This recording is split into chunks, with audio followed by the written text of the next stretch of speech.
Okay, we are at another property, 6610 Gateway Boulevard. Okay, so this property here got an A-frame roof. The windows look decent. It's in a very good neighborhood. We consider this like a C minus neighborhood. Nice and quiet street. Okay, so nice properties across the street. People take care of the properties around here.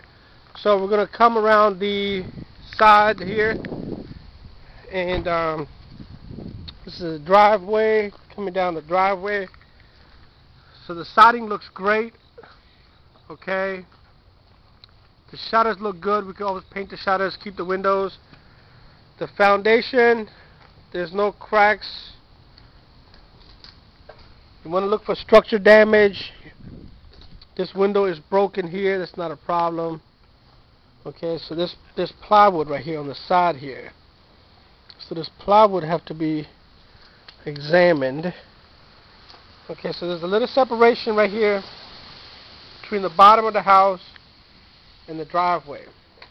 And there's a huge tree, okay, which is taking up some space from the driveway. There's a little one-car garage back here.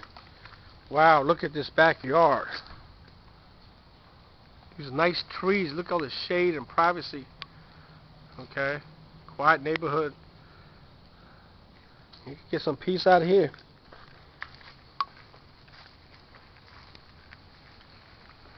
Alright, so this has an oil tank.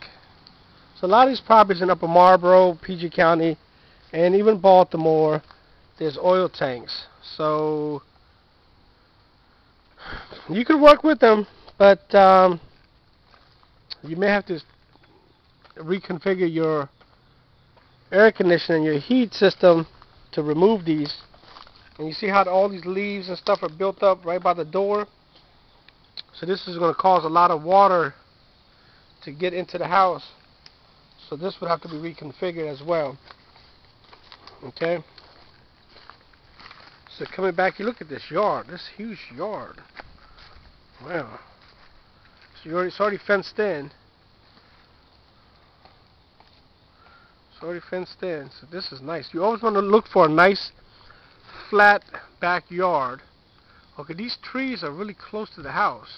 There's a couple of trees right here. So we may have to trim back. And you see how this one tree is starting to buckle the sidewalk and it's starting to cause damage to that area right there. So some of these trees may have to cut back. So you're doing your budget.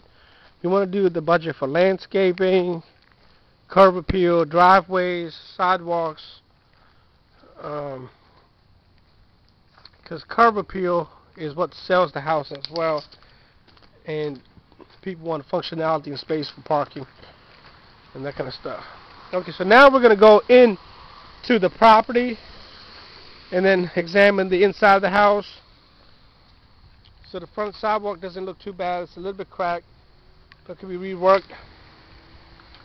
Okay, so let's pause and then we'll see you inside. Okay, so we just opened the door and look at the hardwood floors. Got decent floors on the first level. We have a fireplace, some built-in shelves. Like I said, you want to look at the ceiling. You want to see if there's any water damage. You want to see if there are any cracks. You want to look at the drywall to make sure the drywall is good. These windows look very good here. Okay, so this room here is basically your living room, sitting room area when you first walk into the house. Okay, so drywall look good, floors look good. You can work with this chimney here. This fireplace, may have to call a fireplace expert to come look at it to see the functionality of this, make sure it's safe. Okay, this looks like another room. Look like a little sitting room, dining room area. Okay, so then you have another room on the side here. Windows look good. This looks like an addition they built interesting ceilings. Think about hardwood floors and the ceilings here, which is fine. Okay, so now we're gonna step out into the kitchen. Okay, so laminate floors. Kitchen is big. There's a lot of space to work with. A lot of cabinets here. Okay. Okay, this is a good thing. You want to look for kitchens where it has space that you can work with. Wow, looking outside. A great view. Imagine cooking Thanksgiving dinner right here in this kitchen. Okay, so you got a lot of space to work with. You could knock down this wall. You could put a breakfast bar. You could put new lighting, new flooring, new cabinets. Okay, there's a lot of possibilities in this room. So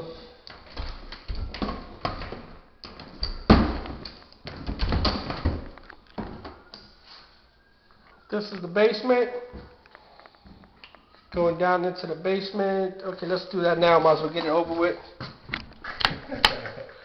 Okay. Okay, what do we got down here? Alright, so you got your washing machine. There's signs of mold. You can smell it. Once you've been to enough of these properties. Okay, so you want to look at the furnace. Here's your water heater. So it's all wrapped up, insulated. Okay, so this looks like electric. Got your electric water heater right here. It's like a nice size, almost a 40-gallon. Okay, so your furnace looks a little bit beat up. Okay, but sometimes with the furnace, what you want to do is you could probably replace the coil inside. Okay, which gives you the air condition, cool.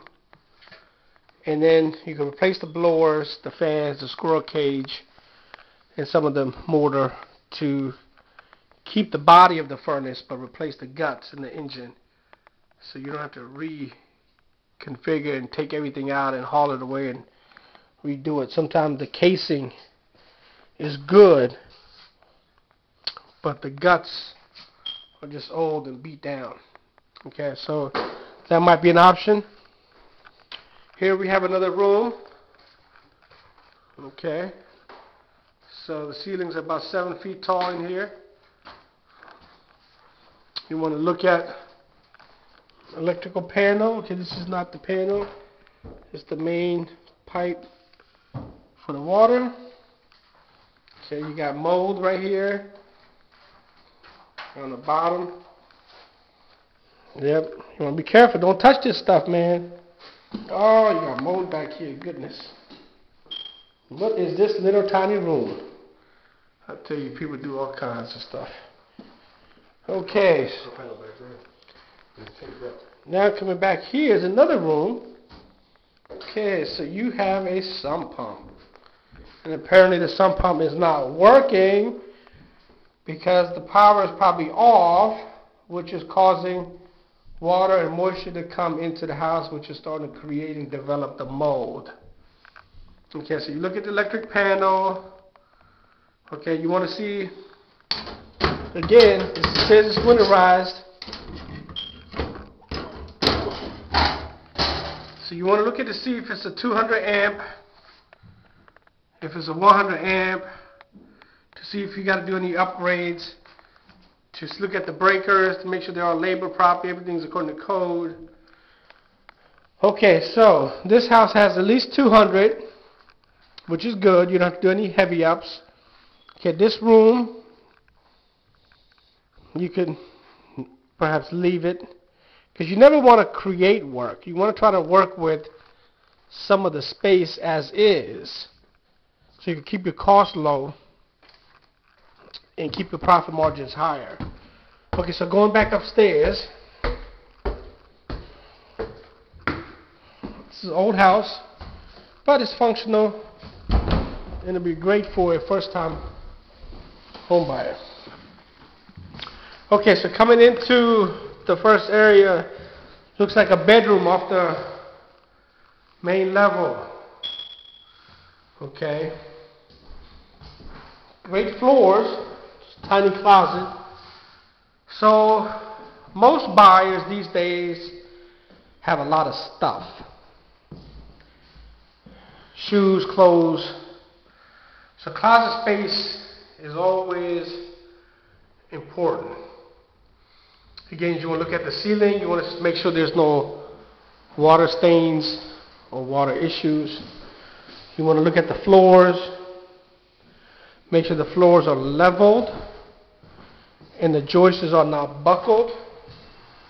Here's a bathroom in the hallway. Okay, which looks fine. The ceiling is a little bit scraped up and looks like some plaster needs to be done there. Okay, there's a little crack right here in this area. Okay, but the window looks good. Okay, so you could probably put in your space. So you could probably put in a larger vanity to utilize the rest of the space. Okay. All these little narrow steps going upstairs. These old homes. Okay, so coming upstairs, you have a bedroom on the right. Okay, kids' room. You have some attic space. Looks like well insulated. Okay. Hardwood floors throughout. Good windows. The walls look good. Looks like some paint. Okay. Closet doors would need to be replaced. Closet is big. This room is pretty big. Plenty of space. A lot of light. Here's another bedroom.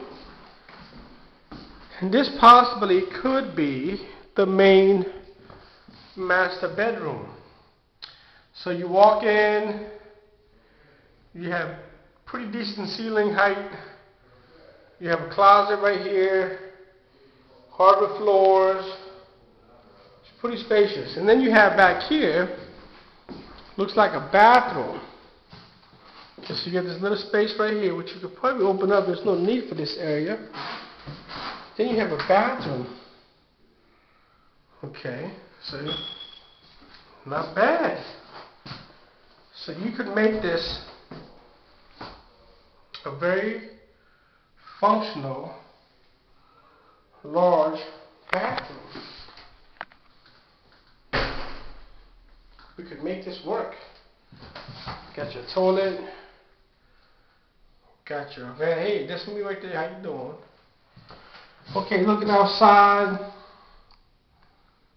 You got a nice view. You got large trees, a lot of privacy. Your neighbors probably looks well maintained. Okay, so master bathroom in the bedroom. The walls look good.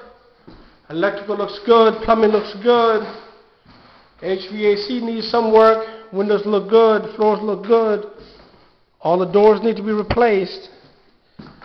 So, 1, 2 bedrooms upstairs.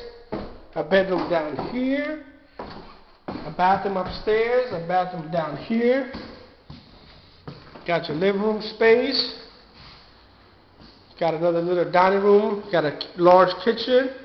Have a basement, a beautiful backyard. It's a lot of space, a lot of value for this property. Just got to do it right. Be careful with your numbers. Look at the exit. Determine how you're going to exit, what number you're going to exit at. You want to look at the neighborhood. You want to see your competition. See how many properties are for sale. How long they've been on the market for sale. And why are they sitting on the market for that long, and how many are renovated versus how many are non-renovated. So you want to look at your competition, you want to do your due diligence, you want to be comfortable with your numbers, you want to be comfortable with your investment. Okay, so talk to you at the next property.